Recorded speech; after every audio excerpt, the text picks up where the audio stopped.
Hi everyone, it's Az here from HeelvsBabyface. So you really took to my Rocket League video yesterday.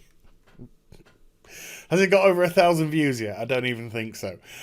Maybe the game itself was a bit niche, but I was hoping that we could look at what they were trying to do with loot boxes and in some way, shape or form cast a light that there are people who are trying to be a bit more transparent. But again, maybe the game was a bit too niche. However, there was some more news yesterday, but after doing 2 videos and a podcast, I decided I think I'd put enough stuff out. Wanted to leave this to today because the 3 biggies, Nintendo, Sony, Microsoft, are actually trying to put together some policy where you have to disclose the odds when it comes to loot boxes if you want to go on their platforms. So this is quite a big thing. So this is taken from gamesindustry.biz. I'll link the article in the description box down below. Please do check it out in its entirety from Brendan Sinclair. The ESA, Chief Counsel of Tech Policy, Michael Warneck, announced the news this morning at the FTC Inside the Game workshop on the loot box issue. The comments come after Warneck recapped the industry's previous attempts to address loot box concerns, an in-game purchase label on retail titles, and platform-level spending controls on consoles and the EA Origin PC storefront. So I don't think, by the looks of it, they've had any effect whatsoever. And as somebody that continues to purchase console games, I love my console gaming, I can't ever recall seeing things on the box because you're not really, when you get the box, because we're in an age now where we don't have instructions anymore in them, or it's very, very rare that you have instructions. You're literally just getting the disc to put in, or you're digitally installing the games now. A lot more people shifting to that focus. You're not there sort of looking over the box and stuff. You're just whacking the disc in and getting on with things. So I don't think any labels on boxes are particularly helping in any shape, way or form. Because a lot more people, I believe, are probably doing their research into whether or not they purchase a title by coming online. Either watching promotional videos from the actual companies themselves, going to YouTube channels, etc., watching streams. Yeah, I like the look of that game, I'm going to purchase that game. So it doesn't involve really looking at boxes anymore and seeing notices on there. You probably wouldn't even know what rating the game was, to be perfectly frank. You just see whether or not it kind of fits your bag. That said, we are doing more, Warneck said. I am pleased to announce this morning that Microsoft, Nintendo and Sony have indicated to ESA a commitment to new platform policies with respect to the use of paid loot boxes in games that are developed for their platform. Specifically, this would apply to new games and game updates that add loot box features.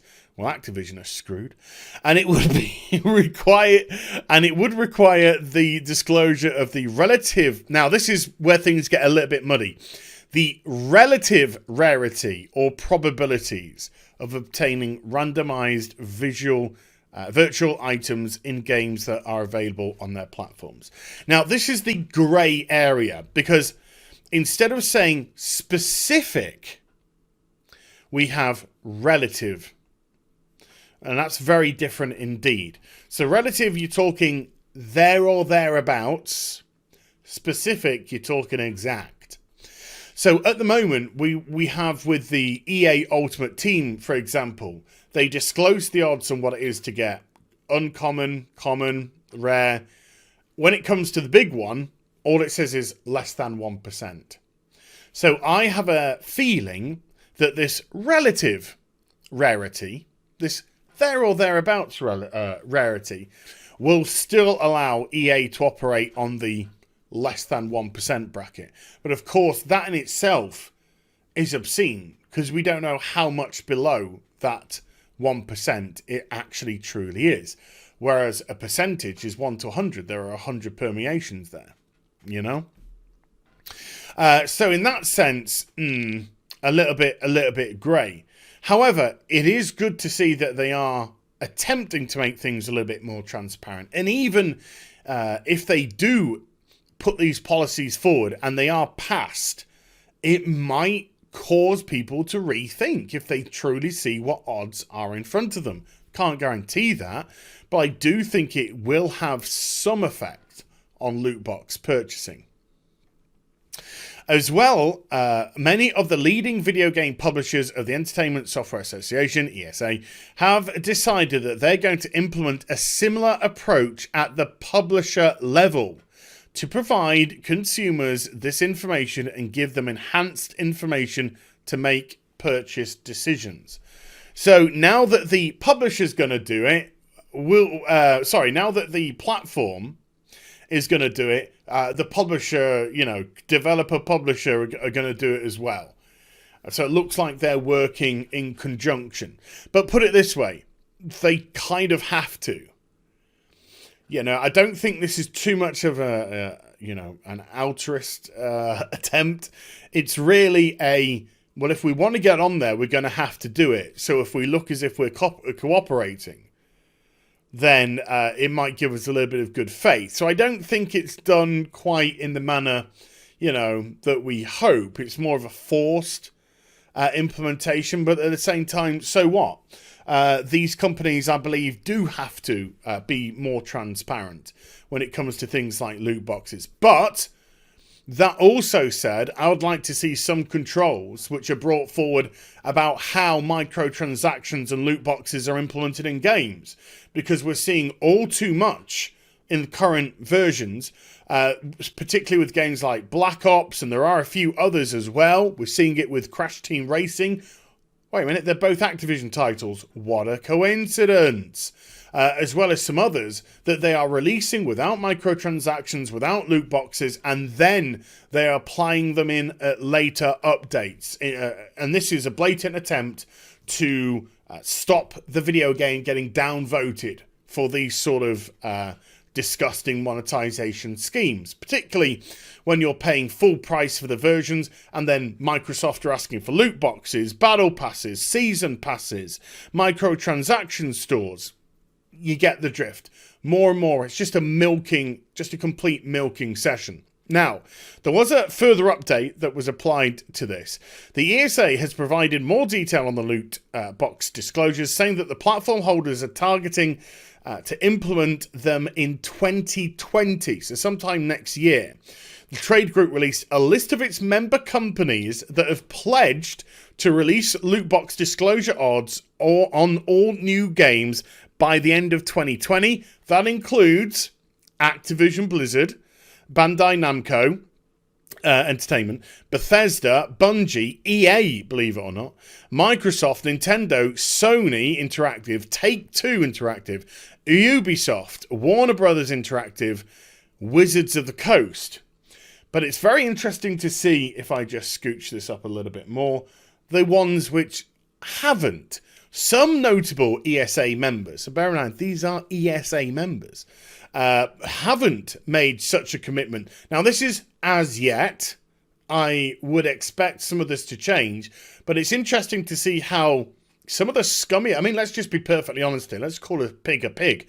Some of the absolute scum of the earth up here, like Activision Blizzard and EA, they're going to do that. Maybe Take-Two will send a private eye to someone's house to see whether or not they're purchasing loot boxes. But the ones which haven't committed, 505 Games, Capcom, that surprises me. They've got time. Things got time. CI Games, Deep Silver, doesn't surprise me at all. And I'll say why in a second. Disney Interactive, Epic Games. Deep Silver, Epic Games. What a surprise. They've been working in conjunction with each other. They were the ones who managed to snag the Metro Exodus exclusivity for the Epic Store 3 weeks before the game was due to launch. They're also the ones involved in having Shenmue 3 suddenly become an Epic Store exclusive after 4 years of crowdfunding and only a few months until release of the title. So, it doesn't surprise me in the least that they have yet to commit. Focus Home Interactive, Gearbox, Gung Ho, Intellivision Entertainment. I haven't even heard of those, to be honest with you. Calypso, Konami. I'd expect resistance from Konami. Magic Leap, NC Soft, Natsume, Nexon, Rebellion, Riot, Sega, Square Enix, THQ Nordic, Tencent, and Marvelous. So that's an interesting bottom row there. Riot, Sega, Square, and, well, I mean, THQ Nordic isn't quite what it used to be, let's be honest. But Tencent, all of those have yet to commit to these. I will expect, like I said, I do expect a lot more to commit nearer the time. Maybe they're just looking at how they could personally deal with these issues. But it's nice to see that we're not just talking about specific games now who are looking to make their loot box either content more transparent, as we've seen with Fortnite and we've seen with Rocket League, but the odds on the ones which aren't. It's as simple as that. So you're actually going to get, hopefully, and I hope it's not something small, you know, little minuscule little thing in the corner. You know, make it out there. Have the loot box, have the price of the loot box, and then have the bloody odds go right across. Common, 100%. Uncommon, 75%. Rare, 40%. You know what I mean? Whatever it is. Have it right up there so people can see. Give them a true informed and information about whether or not they should conduct their purchases. But can't get too hard on them just yet. It is, again, a step in the right direction. It is a positive step, at least, for a bit more transparency. I mean, you know me, microtransactions. I'd rather see the whole job lot out the window, but, you know, we'll just have to see. So, there you go. Hope you enjoyed the video. If you did, do give it a thumbs up and also subscribe to the channel. Follow me on social media and Twitch for live streaming. Links, they're in the description box down below. And I'll be back with some more stuff very soon. You take care. Bye for now.